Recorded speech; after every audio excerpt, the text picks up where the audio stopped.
of the manifestation of complainants for waiver to file a reply.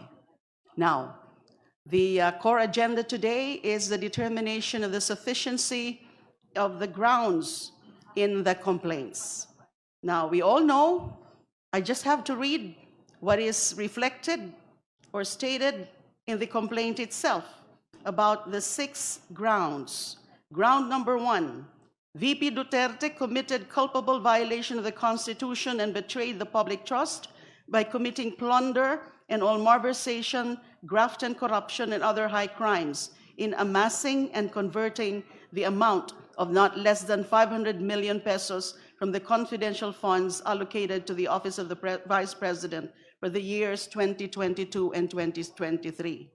Ground number 2, VP Duterte committed culpable violation of the Constitution and betrayed the public trust by committing plunder and or malversation, graft and corruption, and other high crimes in amassing and converting the amount of not less than 112,500,000 pesos from the confidential funds allocated to the Department of Education for the year 2023. Ground number 3, VP Duterte committed culpable violation of the Constitution and betrayed public trust by corrupting and bribing officials of the Department of Education. Ground number 4, VP Duterte committed culpable violation of the Constitution, betrayed public trust, and committed high crimes in contracting to murder or assassinate the President, the First Lady, and the former Speaker of the House. Ground number 5, VP Duterte committed culpable violation of the Constitution and betrayed public trust in amassing unexplained wealth and failing to disclose all her properties and interests in properties in her SALN in violation of Section 17, Article 11 of the Constitution. And the last ground, ground number 6, VP Duterte committed culpable violation of the Constitution and betrayed the public trust in committing acts of political destabilization and the high crimes of sedition and insurrection. We will please all note that there are 5 constitutional general grounds alleged in the complaint: culpable violation of the Constitution, graft and corruption, bribery, other high crimes, and betrayal of public trust.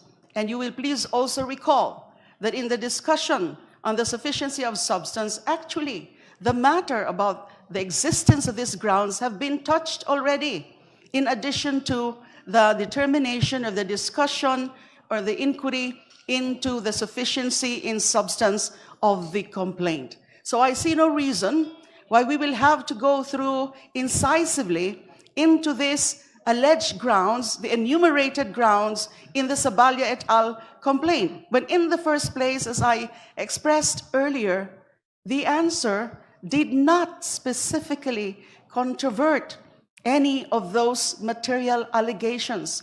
They are deemed admitted. Only a general denial can be said to be can be said to have been interposed. But was there, in fact, an answer to the material allegations? Yung mga tungkol po doon sa pagbanta nga po sa Pangulo at iba pang opisyal, tungkol din po sa malverse na mga pera, yung hindi pagkaka-explain ng mga confidential funds, anomalous disbursements, yung mga certification ng VP Sara, siya mismong pumirma, yung mga liquidation vouchers, liquidation reports, accomplishment reports, siya mismo ang pumirma, yung pag-deliver ng perang ito, na nakita natin doon sa affidavit as attached to the complaint ni Mr. Ramil Madriaga, kung saan napunta, hindi ito doon sa mga tamang gamit para sa confidential funds. Walang sagot tungkol doon sa mga notices of suspension, pag-issue ng notices of suspension, notices of disallowance. Wala po yan. Wala silang sagot tungkol doon. Wala ding sagot tungkol doon sa mga envelopes na yon na dinistribute to certain DepEd officials. Nasaan yung mga sagot sa mga tanong na yan? Nasaan ang sagot tungkol sa non-disclosure sa SALNs ng tamang yaman, yung talagang tunay na yaman ng VP Sara? Yun po ang mga tinatawag na mga material allegations. And yun din, ang mga allegations na yan, ang nagko-constitute ng mga grounds na binanggit sa complaint, pero walang sagot. So no, it's pointless really to further scrutinize whether indeed there are sufficient grounds, because that has been exhaustively discussed already in relation to the issue of the sufficiency in substance. So I humbly and respectfully submit to this honorable committee. Thank you. Thank you, Honorable De Lima. Before we proceed, we would like to acknowledge the presence of the Honorable Robert Nazal from BH Party List, and of course, the Honorable JCM Abalos from 4PS Party List, deputized by the Honorable Minority Leader Marcelino C. Libanan. The committee takes note of the endorser's confirmation of the manifestation of waiver to file a reply of the complainant. But may I know, Honorable De Lima, if there are complainants present today to further confirm the manifestation of the waiver of the filing of reply? Madam Chair. Madam Chair.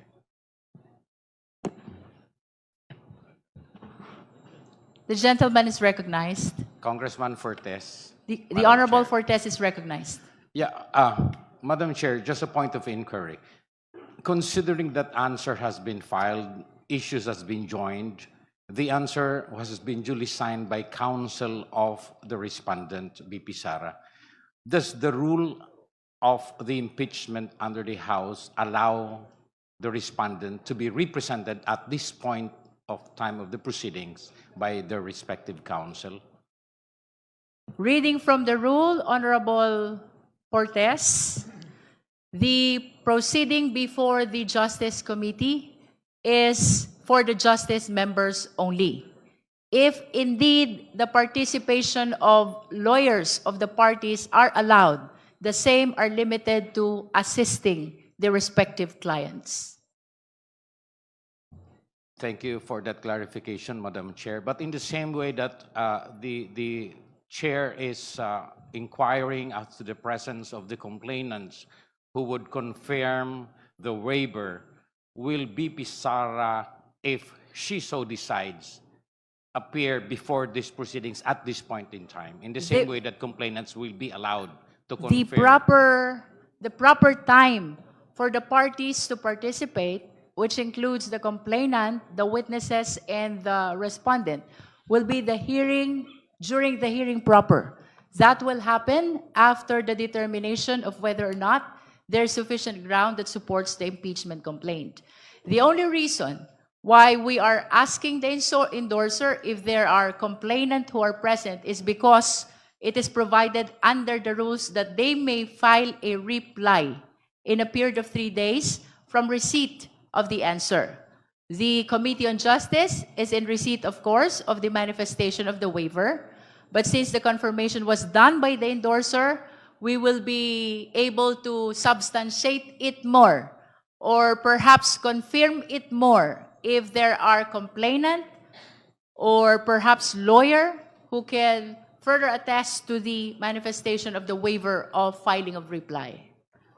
Thank you very much, Mr. Chair. I raised that inquiry if only to put on record that this committee is fully compliant with the due process requirement as mandated by the rules. Thank you very Honorable Fortes. Honorable De Lima.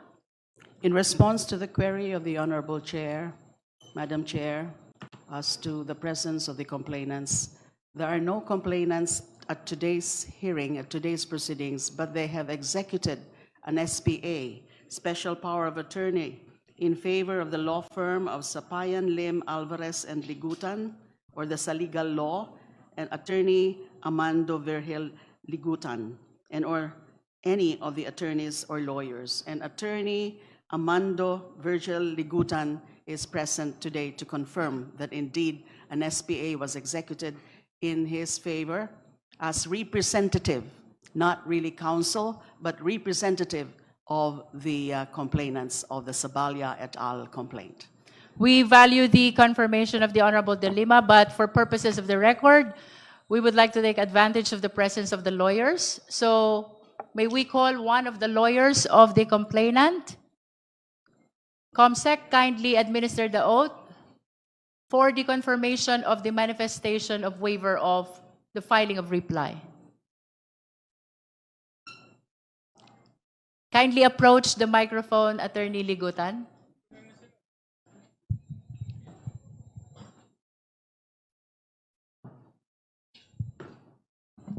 Good morning. I am Attorney Amando Virgil de Ligutan. I am the representative duly equipped with duly signed and notarized special power of attorney to appear on behalf of the named complainants, Your Honors. So I confirm that this representation... If I may interrupt, Attorney Ligutan, we are directing the Secretariat to administer the oath first before he makes his confirmation of the filing of the manifestation of waiver. Yes, please Consec, raise your right hand.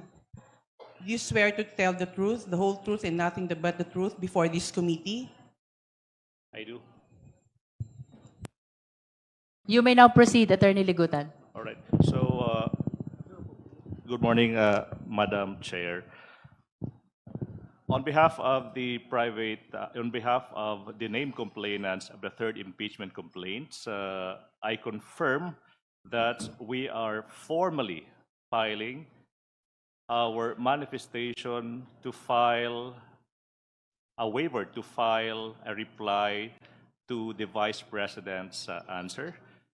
The justifications are written in the two-page manifestation that we filed for the sole reason that the Vice President failed through her legal team to refute specifically each and every material allegation in that 98-page complaints.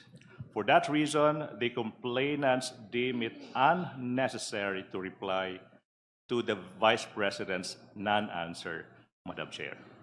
Thank you, Attorney Ligutan. I just want to place it on record that the participation of Attorney Ligutan in today's hearing is in his capacity as attorney in fact for the purpose of filing and confirming the manifestation of waiver to file a reply. So with that, we place on record that Attorney Ligutan confirmed already the filing of the manifestation of the waiver of reply. The lawyer is now excused from participating in our proceeding. Thank you so much.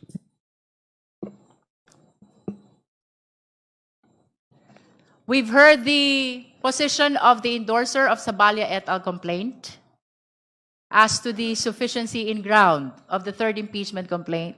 The floor is now open for comments and manifestations of the justice members.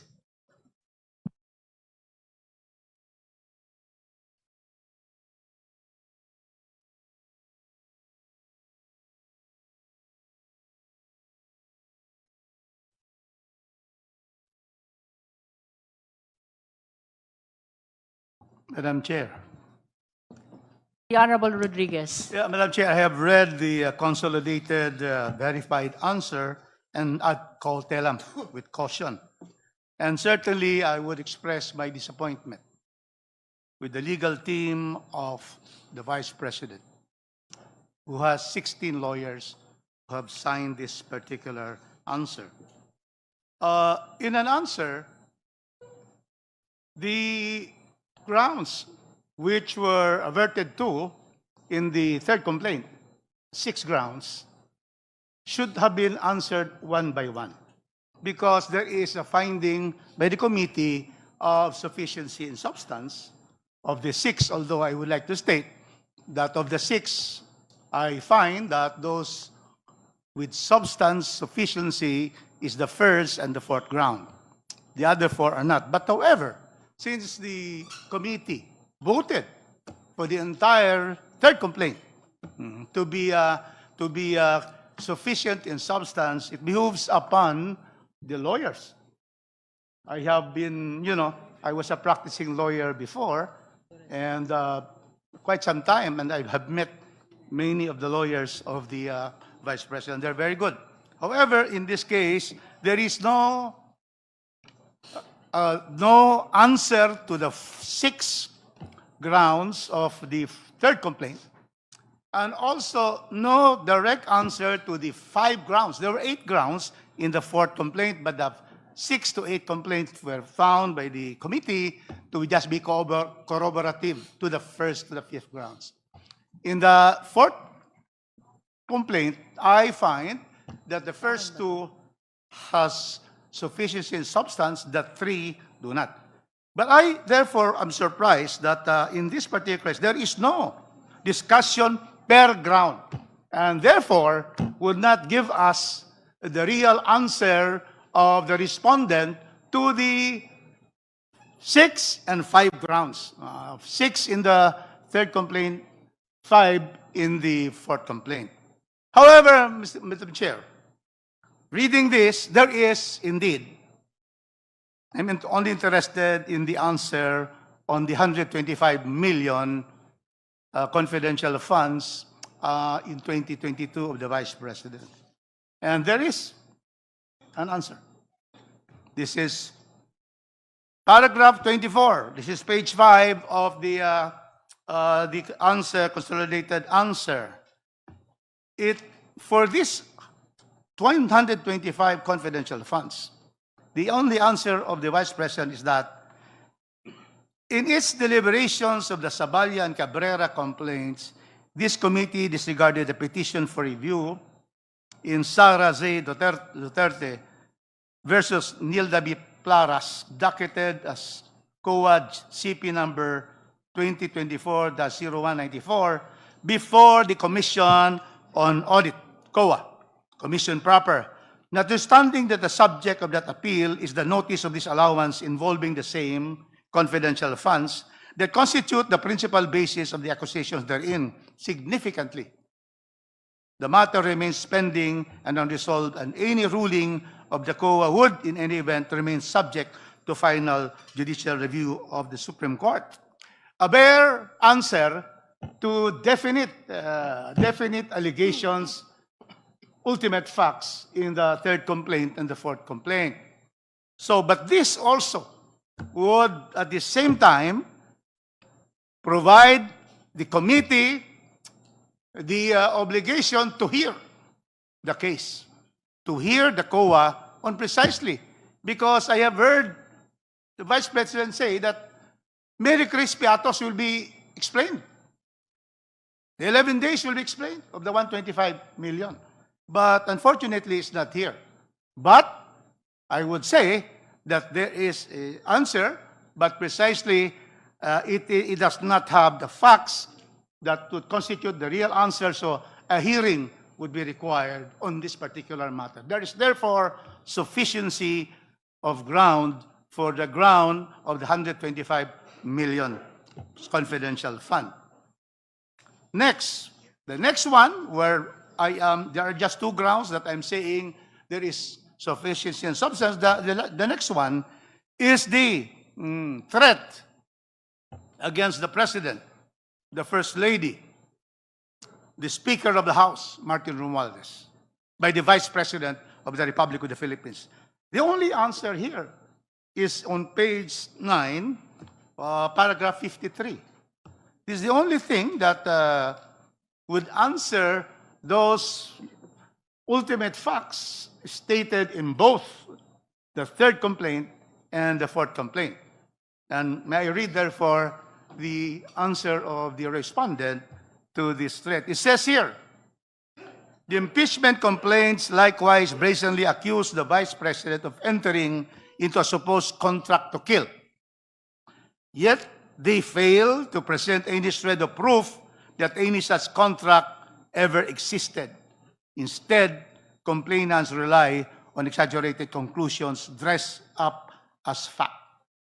With a very short answer, Madam Chair, this therefore requires, to me, a hearing on this particular issue, which is ground number 4 in the third complaint and ground number 2 in the fourth complaint.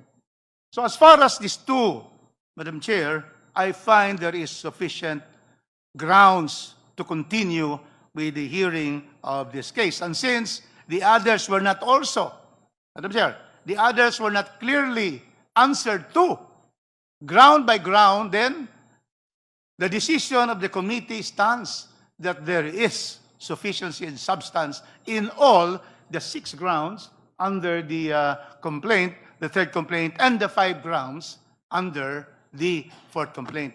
Thank you, Madam Chair. Thank you, Honorable Rodriguez. The Honorable Chua. Thank you, Madam Chair. Madam Chair, I would just like to give my observation with respect to the consolidated verified answer ad cautelam of the respondent, the Honorable Vice President. Madam Chair, this is, the title itself is likewise similar to the previous answer that they filed during the 19th Congress. It was also a verified answer ad cautelam. So meaning to say, they are now questioning the jurisdiction of this committee without rebutting or answering the accusation point by point. Madam Chair, I understand that we have already decided about the jurisdiction. Therefore, I will no longer lay down the premise with respect to this. Now, it is also quite interesting, Madam Chair, and from the reading of paragraph 1, it appears that this consolidated verified answer is somehow or similar to a motion to dismiss. Because if I may read, Madam Chair, what is written under paragraph 1, it provides that, and I quote, no different from the 2025 articles of impeachment filed against respondent before the Senate and declared void ab initio by the Supreme Court in Duterte versus House of Representatives, this impeachment complaint must be dismissed. Under our rules, Madam Chair, this is a prohibited pleading, Madam Chair. So, aside from that, Madam Chair, in addition to what the Honorable Rufus Rodriguez had said, if we will read the verified answer, this is, we will arrive into a conclusion that this is a general denial. Now, under the, Madam Chair, it is well settled principle that under the rules of court, that a denial is not specific simply because it is so qualified by the defendant. A general denial does not become specific by the use of the word specifically. Paragraph 4 of BP Duterte's consolidated verified answer ad cautelam is, in substance, precisely of such nature. More so, nothing in the said answer controverts the allegation raised in the Sabala complaint. And therefore, all allegations, Madam Chair, in the complaint stand as they were never rebutted. And therefore, Madam Chair, I believe that because of this, we need to conduct a hearing. Thank you, Madam Chair. Again, for the guidance of the justice members, we are not moving backward. We are moving forward. As I have stated in the opening statement, we have discussed thoroughly already the impeachment complaints. What we need to discuss today is the answer, whether that reduces the sufficient ground required to be able to proceed to the hearing proper. The Honorable Ilago is recognized. Yes, maraming salamat, Madam Chair. At tungkol lang sa usapin ng due process, hindi po ang standards ng mga members ng committee ang tinitignan kung na-violate ba talaga ang due process, kundi ang pagsunod sa rules of procedure ng kapulungan na ito pagdating sa impeachment proceedings. At malinaw sa rules of procedure, pagdating sa impeachment proceedings ng kapulungan na ito, may mga private citizens na nag-file ng verified impeachment complaint at ito ay na-endorso ng members ng House of Representatives. Nasama rin sa order of business, nagkaroon ng referral sa House Committee on Justice. Sa proceedings mismo, nagkaroon ng determination kung sufficient ba in form and in substance ang bawat impeachment complaint. Nailatag din ang jurisdiction ng committee.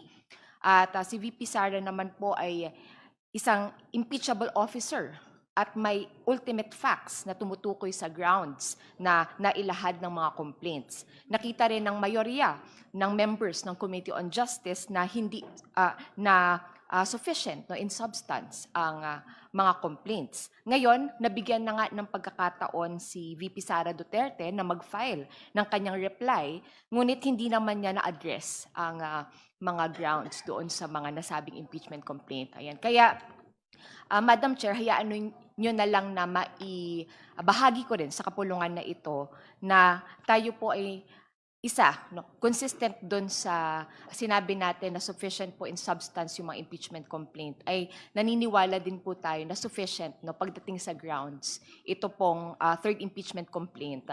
At sapat po ang batayan para magpatuloy sa hearing ang impeachment complaint laban kay Vice Presidente Sara Duterte. Sa ilalim nga po ng ating konstitusyon, maaaring tanggalin sa pwesto sa pamamagitan ng impeachment ang Presidente, Vice Presidente, mahistrado ng Supreme Court, members ng Constitutional Commissions at Ombudsman dahil sa culpable violation of the Constitution, treason, bribery, graft and corruption, other high crimes o betrayal of public trust. At ayaw ko na nga po sanang ulitin, dahil po sinabi ng ating Madam Chair na hindi tayo babalik dun sa mga napag-usapan na at napagdesisyon na ng mayoryang ng kapulungan na ito. Ngunit talaga naman pong hindi matatawaran yung bigat ng mga accusation hinggil sa maling paggamit ng 500 million pesos sa confidential funds sa ilalim ng OVP at 112.5 million pesos sa ilalim ng DepEd.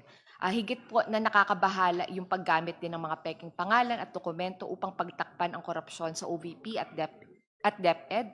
At ang pondong ito ay mula sa kaban ng bayan at mula sa buwis ng bawat Pilipino, ngunit ginamit ng VP ayon sa kanyang kagustuhan sa tabing ng pagiging confidential nito umano. Kaya po, hindi talaga matatawaran yung bigat ng accusations na ito.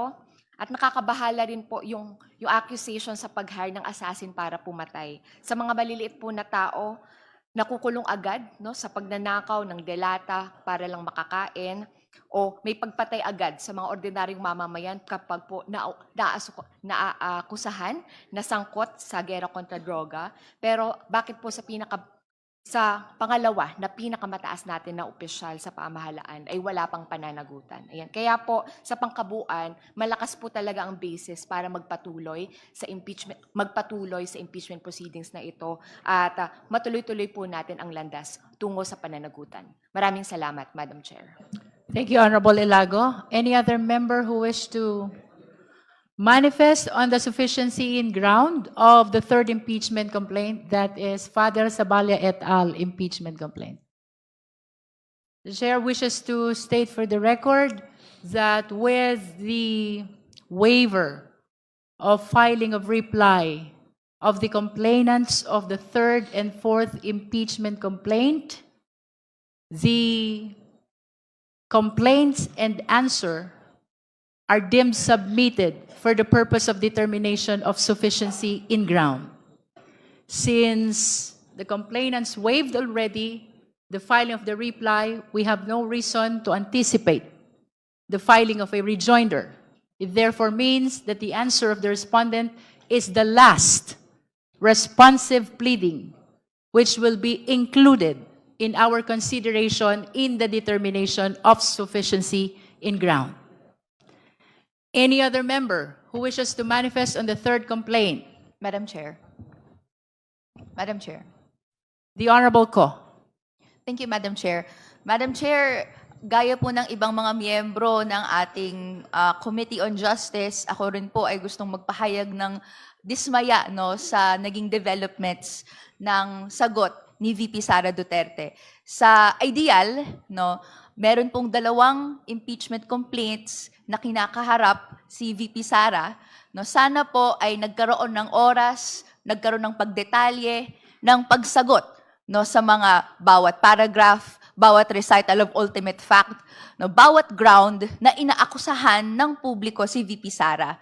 Sana po naging oportunidad ito para namnamin ng House Committee on Justice, yung mga miyembro nito, yung iba't ibang posibleng depensa ni VP Sara Duterte. Yun nga po yung ating mga pinoint out doon sa discussions of sufficiency of substance and form, hindi ito ang panahon para dito. Kailangan nating bigyan si VP Sara Duterte mismo, no, ng kanyang pagkakataon or opportunity to defend herself according to due process. Nalatag po ng ating kinatawan sa Gabriela, no, ng kababaihan, na we went over and above, no, dinetalye yung steps by which this due process is provided to the Vice President. And unfortunately, ang pagtingin ng representasyon na ito, she squandered that opportunity. No, sa simpleng pagbigay ng kanyang response ad cautelam, no, na sinasabi lang niya na ito'y sagot, pero no waiver of all other remedies. Pero kung iisa-isahin natin yung kanyang naging content doon sa kanyang answer, they are non-answers. They are continuously pagbalik doon sa, and pag-harp on sa naging proceedings ng sufficiency in form, sufficiency in substance, no? And generally, mga habol sa naging proseso. Ito'y oportunidad sana para ang mga miyembro makapag-take talaga din ng pagkakataon na ma-appreciate yung defense ni VP Sara Duterte. Alas, hindi po ito pwedeng mangyari sa gantong stage. That is why, no, Madam Chair, no, I'd love to also exhaustively, no, provide rebuttals or ang ating pananaw dun sa kanyang mga depensa, no, and in defense of the grounds that we see exist for the proceeding of the impeachment complaint. So sa kinatawan po na ito, there is basis for us to say there is sufficiency in grounds. Perhaps I can manifest later, no, ano po yung mga grounds na yon. But because at least for now, no, ang dinedeliberate natin is yung sagot, no, and paano nito ma-i-impluwensyahan yung pagtingin natin sa sufficiency in grounds, no. Kailangan nang magpatuloy sa trial. Or at least kailangan magpatuloy sa hearing on probable cause sa level po ng House Committee on Justice, no. Magkaroon ng compulsion kay VP Sara and the other witnesses, no, para i-present na yung evidence dito sa harap ng House Committee on Justice. That's all for now, Madam Chair. Thank you, Honorable Ko. Again, I wish to state for the record that while some members wish to manifest on a per ground basis, just like what the Honorable Rodriguez did, I wish to share to the members that under Section 7, what is being determined is the complaint's sufficiency in ground. In other words, we will be later on voting on the sufficiency in ground of the entire impeachment complaint and not per ground. Nevertheless, the committee welcomes the manifestation on specific ground if that is the desire of the justice members. Any other member who wishes to manifest on the sufficiency in ground of the third impeachment complaint? The Honorable Tino? Maraming salamat, Madam Chair. Tingin ko, maaaring panindigan ng kinatawang ito na sapat at matibay ang mga batayan o ang grounds upang ituloy ang proseso ng impeachment laban kay Vice Presidente Sara Duterte. Particular dito sa third complaint at maging dun sa fourth complaint. No? Unang punto, ipinapahiwatig ng kanyang tugong isinumite ng ad cautelam or with caution ang kanyang plano ngayon pa lang na idiskaril na ang proseso at takasan ng pananagutan sa pamamagitan ng pagtakbong muli sa Korte Suprema. So yun na po ang ibig sabihin nun. Kaya nananawagan po tayo hindi lang sa Justice Committee kundi sa House na kailangan panindigan natin ang ating poder, no? Our power as a co-equal branch sa proseso ng impeachment. No? Hindi dapat tayo pumayag na muli na namang madiskaril ng isang desisyon ng Korte Suprema ang impeachment. No? Pangalawang punto, kapansin-pansin ang kawalan ng tahasang pagtanggi sa mga mismong paratang laban kay Vice Presidente. So walang tahasang pagtanggi ang Vice Presidente sa mga aligasyon. Hindi niya kailanman sinabing hindi totoo ang mga akusasyong ito o inilatag kung ano ang tunay na nangyari. Nagtatago lamang siya sa likod ng mga pamimiloso po ng mga abogado at teknikalidad tulad ng kawalan umano ng due process at ang kapusan daw ng ebidensya laban sa kanya. Pilit niyang iginigit na walang ultimate facts ang mga reklamo at wala raw siyang dapat sagutin. Ngunit pinabubulaanan ang pahayag na ito ng mismo sarili niyang mga sagot. No? Nagawa niya, for example, na talakayin ang mga usapin ng command responsibility, no? Ang kung katanggap-tanggap ba o hindi ang ebidensya, at ang maging yung timing ng aksyon. Pinatutunayan lamang nito na malinaw ang mga akusasyon at lubos niyang nauunawaan ang bigat ng mga ito. Isang malaking panlilinlang ang pagdadahilan ng Vice Presidente na dapat munang hintayin ang pinal na desisyon ng Commission on Audit o ng mga korte bago umusad ang impeachment. Pilit niyang binabaluktot ang katangian ng prosesong ito. Mas mataas ang pamantayan ng serbisyo publiko kaysa sa simpleng kawalan ng final judgment mula sa korte. Hindi ang pagiging malaya sa hatol na kriminal ang sukatan para sa mas mataas na posisyon, sa mga pinakamataas na posisyon, kundi ang pananatiling karapat-dapat sa tiwala ng taong bayan o public trust. No? Hindi sapat na sabihin na hindi naman ako convicted, therefore hindi ako dapat ma-impeach. No? High public office demands a higher standard. Kaya nga po isang ground yung for impeachment, yung betrayal of public trust.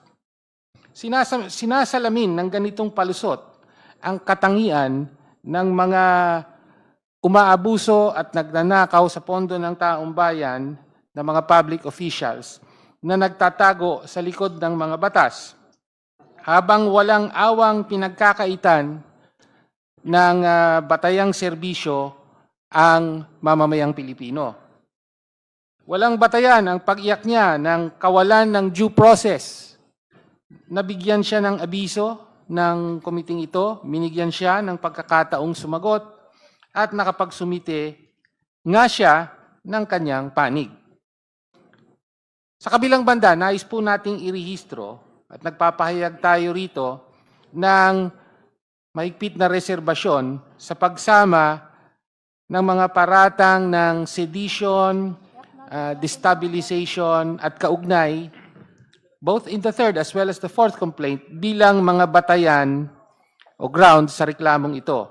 Madalas na ginagamit ng mga nakaraan at ng kasalukuyang Marcos Jr. administration ang mga paratang na ito upang supilin ang lehitimong pagtutol para patahimikin ang mamamayan at gawing sandata, lalo na laban sa mga progresibo at sa tunay na oposisyon. Hindi natin dapat pahintulutan ang pag-abuso sa mga kasong ito para sa pampulitikang panunupil. Pilit ding binababa ng Vice Presidente ang antas ng pagdinig sa pamamagitan ng paghingi ng mga ebidensyang pangkorte sa yugtong ito. Ginagawa ang pagtimbang sa mga testimonya at ebidensya sa formal na paglilitis sa Senado, hindi sa panimulang pagsusuri ng komiting ito. Hindi sapat na dahilan ang kawalan ng court grade evidence upang patayin ang reklamo sa ngayon. No? Tahasang paglapastangan sa mamamayang Pilipino ang paggamit ng ganitong mga taktika upang iwasan ang pananagutan. Umaalingaw-ngaw ang panawagan ng mamamayang Pilipino para sa hustisya. Kinakailangang harapin ng Vice Presidente ang formal na paglilitis sa Senado. dapat ipagpatuloy ng walang pag-aatubili ang prosesong ito upang mabunyag ang buong katotohanan at mapanagot ang dapat managot. Maraming salamat po.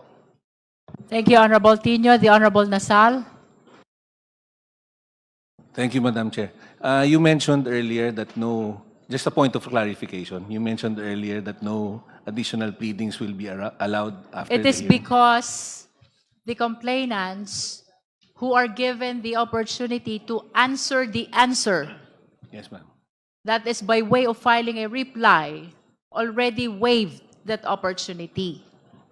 The subsequent pleading is supposed to be an answer to the reply. We call that rejoinder. Because of the waiver of the filing of the reply, there is no reason anymore to anticipate the filing of rejoinder. And therefore means, it therefore means that the answer filed by the respondent is the last responsive pleading for the purpose of the justice member's determination of sufficiency in ground. The Honorable Nasal. Yes, ma'am. But after that, ma'am, notwithstanding, pwede pa rin po silang mag-submit ng... Definitely that will happen during the hearing proper. Yeah, okay. For the guidance of the members, the proceeding before the Justice Committee may be summarized into 5 steps. The first step is the determination of sufficiency in form. We are done already with that. Second step is the determination of sufficiency in substance.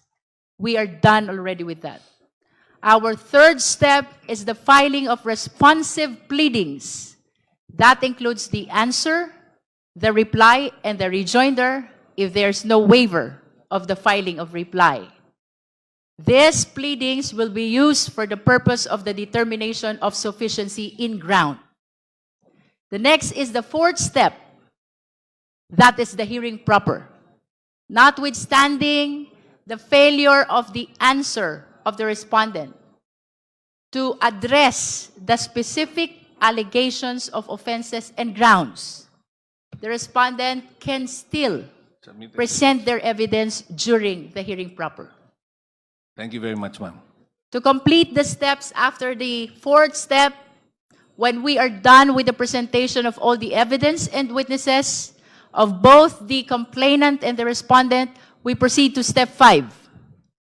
That is the determination of probable cause, where the justice members will vote by the majority of all the members. This time, this is not a simple majority. This is majority of all the members, which means it includes even those who are not attending the committee hearing.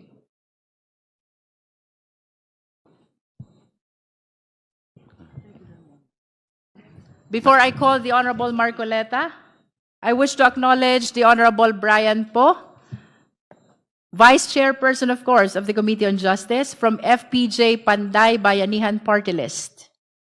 We also acknowledge the Honorable Bernadette S. Barbers from the 2nd District of Surigao del Norte.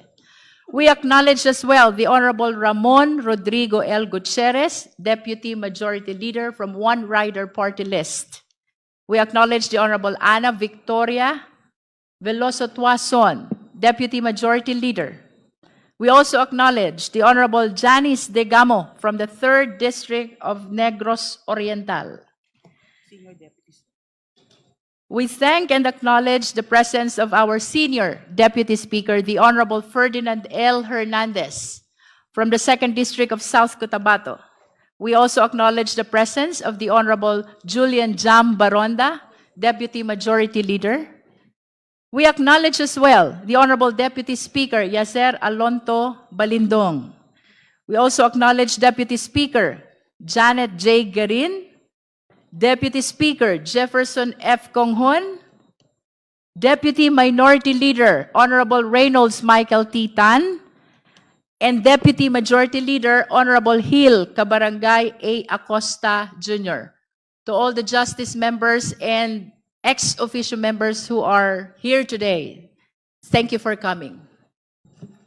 If there are no other, the Honorable Marcoleta is recognized. Thank you, Madam Chair. I just would like to manifest, since I was Chief of Staff here way back 2004, up to 2024. I've witnessed impeachment proceedings against presidents, one ombudsman, one chief justice. Pero wala pa po akong narinig na pag-uusap tungkol sa sufficiency in grounds. Ang naririnig ko lang lagi, sufficiency in form and substance. Ngayon ko lang po yata narinig itong bago na rule na ito, sufficiency in grounds. Could you please clarify me For on the this? satisfaction of the Honorable Marcoleta, please allow the chair to read Section 7 of the Rules of Impeachment of the House of Representatives adopted by the 20th Congress of the Philippines. Section 7, Submission of Evidence and Memoranda. After receipt of the pleadings, affidavit and counter-affidavits, and relevant documents provided for in Section 6, or the expiration of the time within which they may be filed, the committee shall determine whether the complaint alleges sufficient grounds for impeachment. That is for the satisfaction of the Honorable Marcoleta. May I know, Madam Chair, when the rules were promulgated? This not has furnished a been the copy. rules of impeachment of the 19th Congress, which the 20th Congress adopted. So it's not new. Hindi po siya bago. This has been part of the previous rules, which were used during the past impeachment processes. Opo, kasi bago lang po sa akin yung sufficiency in grounds. Hindi ko po narinig yan sa mga dating proceedings. Yun lang po. Salamat po.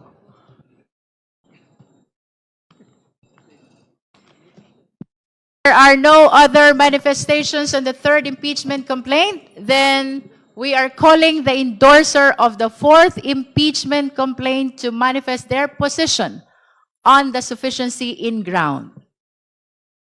Madam Chair, The Honorable Deputy Speaker Paulo Ortega. together with my co-endorser, the Honorable Bienvenido Abante, batay naman po sa ating manifestation at waiver po na pinadala, nakikita naman po natin na wala pong direktang mga sagot at puro general allegations, general po na denials lang po yung sagot at kahit anumang kasunod dito o dagdag ay magkakos lang po ng further delay. So I submit, Madam Chair. Thank you. We've heard the position of the endorser of Cabrera et al. Complaint. The floor is now open for manifestation of the justice members on the sufficiency in ground of the fourth impeachment complaint. Madam Chair, The Honorable Ridon. na-deliberate na po previously yung ilan po sa mga punto on due process and yung pong kawalan po ng ultimate facts, supposedly. Yan po yung posisyon ng answer ad cautelam ng atin pong pangalawang Pangulo. Hindi ko na po yun uulitin dahil clearly no due process violations had been done against the Vice President. This is precisely her opportunity through this answer to undertake all of these due process mechanisms. Pero she did not avail of it and had in fact submitted what we deem as a non-answer. So yun po yung una on due process. Secondly, on ultimate facts, yung pong mga kasama natin kanina, binanggit na ho nila na hindi ho totoo na wala pong pagbanggit ng ultimate facts on confidential funds, on the death threats against the President, the First Lady, and the former House Speaker. Yung po usapin ng SALN, all of the documentation, all of the evidence had been submitted by the two complaints.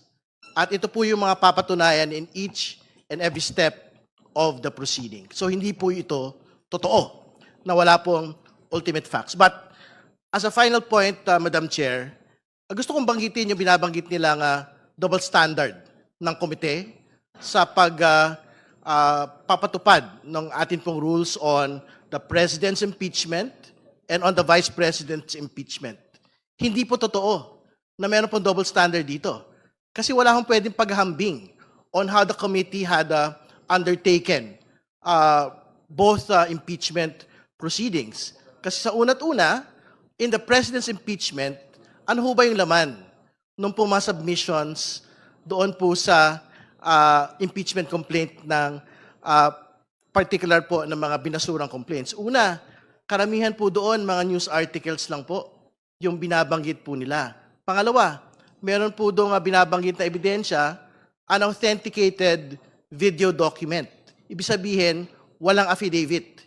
Yung po submission po ng ebidensya po na yun. But as compared to the Vice President's impeachment complaints, ano yung pinag-uusapan natin ebidensya at dokumentasyon sa bagay po na ito? Una, COA reports relating to the misuse of confidential funds, notice of disallowance, ordering the Office of the Vice President to return ito pong at least 70 million in a supposed misuse of confidential funds. Second, yung pong video documentation of the press conference of the Vice President, kung saan siya po ay nagbanta laban sa Pangulo, First Lady, at dating House Speaker. Video documentation kung saan sinasabi niya na gusto niyang pugutan ng ulo ang Pangulo ng Pilipinas at iba pa hong mga katulad ng mga video documentation. Pangatlo, pagbabanggit po ng Statement of Assets, Liabilities, Net Worth ng atin pong pangalawang Pangulo, kung saan pinag-uusapan po yung paglobo ng kanyang yaman from 7 million in 2007 to 88 million in 2024. Ito po yung mga documentation, ebidensya that exists sa impeachment complaint against the Vice President. And lastly, yung pong Madriaga affidavit, which is something that has been signed and will be tested on credibility as soon as we get to hearing proper. So, Madam Chair, wala hong batayan. Yung binabanggit po ng answer ad cautelam ng pangalawang Pangulo that the House Committee on Justice had implemented two standards on the President's impeachment and on the Vice President's impeachment. Malinaw po yung standard dito. The standard is based on our rules, on our constitutional mandate, and on the principle of due process and fairness. No? So, tingin ko, the committee should proceed with the determination of sufficiency in grounds, and we have to be able to vote on it today, Madam Chair, and move forward. Maraming salamat po. Thank you. Any other member who wish to manifest on the fourth impeachment complaint? The Honorable Marcoleta. Madam Chair, also, again, a manifestation for clarification with the indulgence of the Chair. Akin pong hinihiling ang clarification ng committee kaugnay ng aplikasyon ng Section 7 ng ating rules on impeachment, particular kung kailan eksaktong nagta-transition ng komite mula sa determinasyon of sufficiency in grounds patungo sa conduct of hearings at reception of evidence. Sa malinaw na basa ng Section 7, matapos ang submission ng pleadings, affidavits at relevant documents sa ilalim ng Section 6 o matapos ang lapse ng period, ang tungkulin ng komite ay tukuyin muna kung may sufficient grounds for impeachment. Kung wala, dapat i-dismiss. Kung meron, saka pa lamang magko-conduct ng hearing kung saan papasok ang examination, cross-examination, at compulsory processes. Kaya nais ko lamang malinawan, Madam Chair, kung ang mga tinatalakay at tinatanggap na materyales at references sa puntong ito ay para na ba sa determination of sufficiency in grounds o tayo ba ay de facto na nasa hearing stage na dapat ay nangyayari lamang pagkatapos ng ganong determinasyon. Ang paglilinaw na ito ay mahalaga upang matiyak na ang ating proseso ay nananatiling tapat sa ating sariling rules at upang maiwasan ng anumang persepsyon na ang komite ay lumalampas o naghahalo ng mga yugto ng proceedings na malino na pinaghiwalay ng ating rules on impeachment. Maraming salamat po, Madam Chair. To reiterate, Honorable Marcoleta, the Chair has been stating that we are on the third step. That is the determination of sufficiency in ground. So all these proceedings are towards determining whether or not sufficient ground exists to be able to proceed to this impeachment proceeding. It is only after the declaration of whether or not there is sufficient ground that we may be able to proceed to hearing proper. During the hearing proper, both the complainant and the respondent will be given opportunity to present their witnesses and their evidence. Madam, di po dapat we should have determined the sufficiency in ground before we voted for sufficiency in form and substance. Kasi we already I wish voted to- for that. I wish to direct the Honorable Marcoleta to the rules of impeachment, Secretariat. Perhaps we need to provide him a copy of the rules. Again, the proceeding before the Justice Committee, Honorable Marcoleta, is summarized into 5. And you can confirm this from the rules of impeachment adopted by the 20th Congress. 1 is form, 2 is substance, 3 is ground, 4th is hearing proper, and 5th is the determination of probable cause. After that, we go to the plenary. Kindly look into the copy of the rules of impeachment, because everything that I am saying is strictly consistent with the provision of the rules. I will go check, Madam Chair. Thank you. Madam Chair, I encourage all members, even non-members, no, na sana po basahin po natin yung rules para hindi po tayo nalilito at nang sa ganun po ay maiwasan po natin yung mga tanong na maliwanag naman po sa ating rules, na nakasaad sa rules. Maraming salamat po, Madam Chair. Madam Chair. Madam Chair. The Honorable Ko. Thank you, Madam Chair. Similarly, gaya po ng ating manifestation sa third impeachment complaint, no, paano ba nai-impluwensyahan ng answer or ng sagot ni VP Sara Duterte itong fourth impeachment complaint? Hindi natin masabi dahil wala nga pong sagot na naibigay. No? Pero for the purposes din of the public, no, nakalagay po nga sa rules na merong pong requirement that the committee finds sufficiency in grounds. No? Ano po ba tong mga grounds na maaari nating ilatag at desisyonan, no, para mag-move forward to the next step of the impeachment proceedings sa House Committee on Justice. No? Sa Constitution po, may 6 na grounds, no, na nakalagay. Nandiyan po yung tinatawag nating, may 6 na grounds. No? It is this representation forwarding na sa 6 na nakalagay sa Constitution, VP Sara Duterte is guilty of 5. Mabigat po yun. No? Out of the 6, may 5 batayan to say that guilty po siya. No? Gusto ko lang pong pasadahan, no, bilang appreciation of the body. Una, gaya po ng isinaad natin sa reklamong inendorso ng Makabayan, itinaksil ni VP Sara ang tiwala ng publiko. She betrayed public trust sa pag-abuso niya ng pondo sa mamamayan, sa pangongontrata niya na pumatay, at sa pagsisinungaling niya sa hindi tamang pagdeklara ng kanyang ari-arian sa Statement of Assets and Liabilities o SALN. Para lang pong himayin pa konti, ang pera ng taong bayan na dapat natatamasang benepisyo ng mamamayan ay hindi ginamit ng tama o naiulat man ng maayos ang paggamit nito. May opportunity po sana si VP Sara Duterte to rebut that, but unfortunately in the answer, we don't see it. Hindi lang naman po ito usapin, no, sa kung paano niya na-handle yung confidential and intelligence funds ng Office of the Vice President. Damay din ang pondo ng Department of Education na supposedly nagagamit para sa benepisyo ng kabataan, pero unfortunately ito po ay nagamit para sa katiwalian. Lahat po tayong nagbabayad ng buwis. Paano natin mapagkakatiwalaan na nagagamit ng maayos ang kaban ng bayan kung ang Vice-Presidente ng Pilipinas ay kung saan-saan ginagamit ang perang hiningi niya? Nilabag niya ang tiwala natin na dapat maayos na paggasta ng pera ng bayan. Meron din po na articulation of grounds saying na yung kanyang death threats, no joke, ito po ay bahagi ng pwedeng sufficient ground for the continuation of the impeachment proceedings.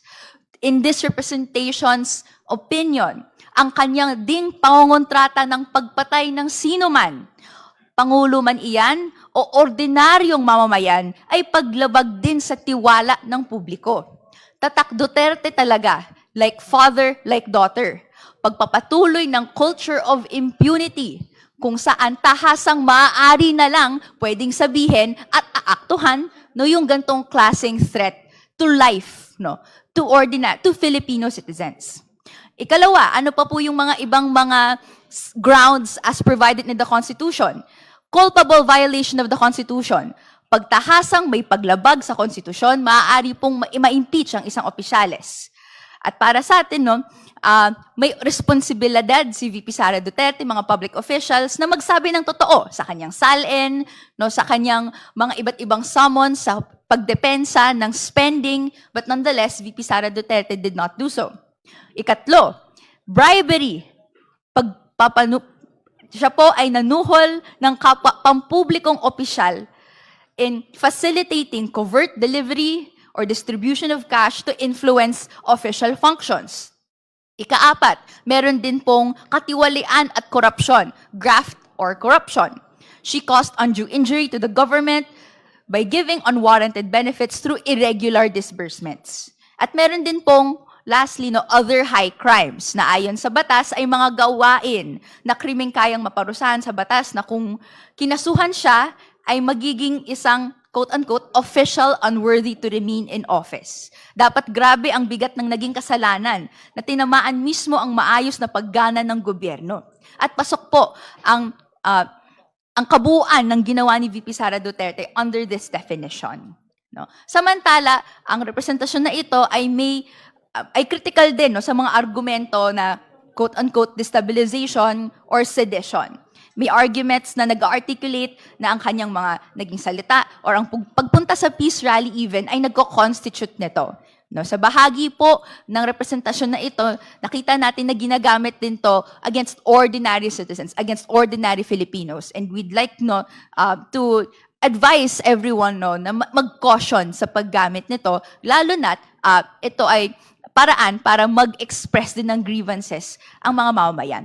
Nonetheless po, sa paglatag po natin, Madam Chair, ng mga grounds under the Constitution, anong acts no, napasok doon po sa kanyang grounds, this representation submits that there are sufficient grounds for VP Sara Duterte's impeachment proceedings to continue. Thank you, Madam Chair. Madam Chairman. Thank you, Honorable Ko. May I be recognized? The Honorable Nonoy Defensor. Thank you, Madam Chair. Enough has been said this morning, and it bears stressing that part of the due process is to conduct a hearing so that the respondent could also present her evidence formally. And it is also worth stressing that part of due process is expediting an impeachment proceeding. Dapat po mabilis ang isang impeachment process kasi kung walang kasalanan si Vice President Sara Duterte, dapat ma-dismiss na ito at hindi na siya maaabala at makabalik na tayo sa ating trabaho. At dapat mapabilis din dahil kung may kasalanan ang isang respondent, ay dapat mapatrial na ito para madesisyonan ng Senado kung manatili man siya o matanggal sa pwesto. Therefore, Madam Chairman, may I encourage the members of this committee that we proceed with the next step of the chairman in our agenda so we can fruitfully end this day, and whether or not we proceed with the conduct of a hearing, we will determine it as soon as possible. Thank you. Honorable Defensor, would you like to move that we proceed to voting? Madam Chair, I move that we decide to declare the third impeachment complaint as having sufficient grounds to conduct a hearing. Is there any second? Second. Second, Madam Chair. Is there any objection? Madam Chair. Hearing none. Madam Chair, Are you objecting, Honorable Rodriguez? I am bringing out Section 7. Section 7 precisely provides for determination of sufficiency of grounds, not complaint. While sufficiency in complaint in substance and form, we have to go one by one. I will read now Section 7 because we have to vote on the grounds. And what are these grounds? 6 in the third complaint, 5 in the fourth complaint. Section 7. submission of evidence and memoranda after receipt of the pleadings, affidavits, and counter affidavits and relevant documents provided for in Section 6, or the expiration of the time within which they may be filed, the committee shall determine whether the complaint alleges sufficient grounds for impeachment. So we are going to go into grounds because that will be what will be heard in the committee. So I think we should go one by one so that we will be able to comply sufficient grounds.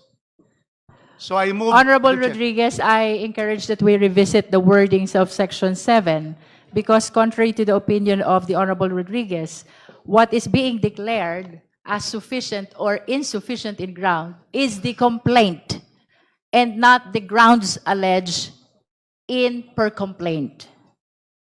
Going back to this provision, it says the committee shall determine whether the complaint, it is the complaint, which is the subject matter of the declaration of the sufficiency in ground, whether the complaint alleges sufficient grounds for impeachment. Earlier, the chair manifested that the committee is welcoming the manifestation per ground. But indeed, if we go back to the provision of the rules, the declaration has to be on the entire impeachment complaint. Madam Chairman, may The Honorable Defensor, may there I- is a pending motion. May I reiterate or amend my motion? I move to declare that the third impeachment complaint has sufficient ground or grounds to conduct a hearing by this committee. There is an amended motion to declare the third impeachment complaint, the Zabalia et al. Impeachment complaint, sufficient in grounds. Do I hear a second? Second, Madam Chair. Is there any objection? Hearing none, the motion is approved. The chair declares the third impeachment complaint sufficient in ground. Madam Chair, The Honorable Deputy Speaker Janet Garin. I move to declare and approve the sufficiency of grounds for impeachment of the fourth impeachment complaint, the Cabrera complaint. There is a motion to declare and approve the sufficiency in ground of the fourth impeachment complaint, that is Cabrera impeachment complaint. Do I hear a second? The same has been seconded. Is there any objection? Madam Chair, a manifestation. Is this an objection? No, it's not. But we'd Can like we to first manifest- rule on the motion? We just first manifest that when it's true, it says complaint whether it has sufficient grounds. The adjective sufficient should be the one controlling, that the grounds should be the ones discussed. But I would just like to state that in this fourth impeachment complaint, I find two to be sufficient, the three are not. So that is my manifestation, but I have no objection. The manifestation of the Honorable Rodriguez is noted by the committee. Hearing no objection, the chair approves the motion. The fourth impeachment complaint is declared sufficient in grounds. At this point, honorable members of the Justice Committee, we declare the conclusion of step 3. We declare the conclusion of the determination of sufficiency in grounds. Now, we proceed to step 4. That is the hearing proper. And in line with that, I wish to add that the evidence and witnesses which will be presented by both parties during the hearing proper will be part of our consideration in the determination of probable cause in our step 5. Having said so, the chair announces the predetermined schedule of our hearing proper. This includes March 25, 2026, April 14, April 22, and April 29, 2026. These are the initial dates for our hearing proper. Likewise, the chair places on record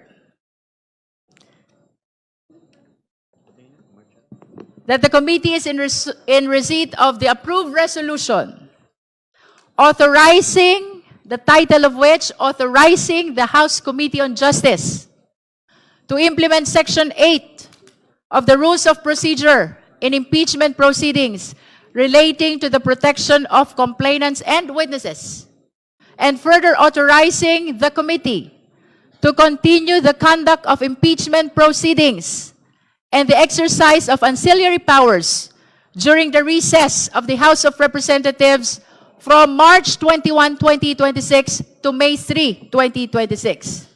This is the authority that was given by the plenary, the House of Representatives, to the Justice Committee to be able to conduct hearing during our break.